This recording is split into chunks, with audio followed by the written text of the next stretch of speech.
મિત્રો, લોક સાહિત્યની તો આપણે ઘણી બધી વાતો કરીએ છીએ, પરંતુ આ લોક સાહિત્ય એટલે શું?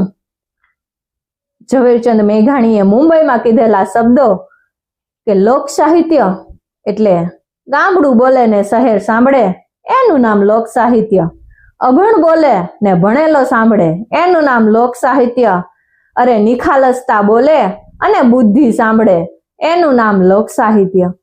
તો આ ઝવેરચંદ મેઘાણી કે જેમણે પોતાની ઘણી બધી પુસ્તકો લખેલી છે, એમાંની સૌરાષ્ટ્રની રસધાર, અને એમની એક વાત આજે આપણે કરવાના છીએ, જેમણે તેઓએ શબ્દરૂપ આપેલું છે અને તેમનું શીર્ષક છે વેર.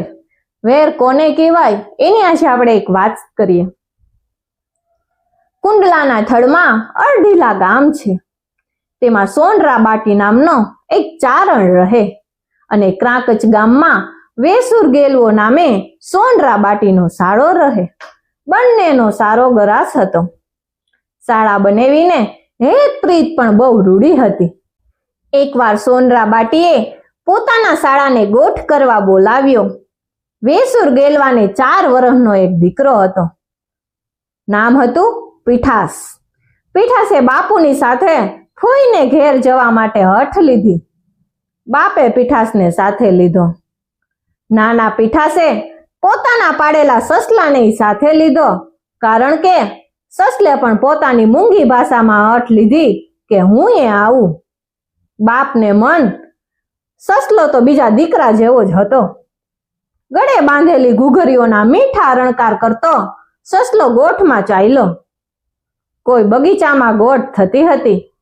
સસલો કૂણા કૂણા તણા ચણતો હતો.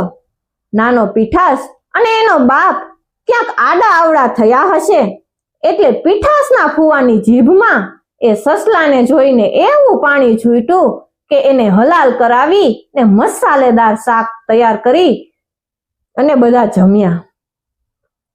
સાંજરે જુદા પડવાનો સમય થયો. તે વખતે નાના પીઠાસને એનો સસલો સાંભળ્યો. એ કહે, બાપુ, ભાઈ ક્યાં? બાપુએ ભાઈને ગોઈતો, પણ ભાઈ તો બધાના પેટમાં હતો. ભાઈના ઘૂઘરા ક્યાંથી સંભળાય?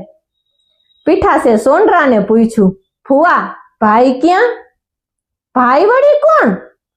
અમારો સસલો, વેસુર ગેલવે કહ્યું.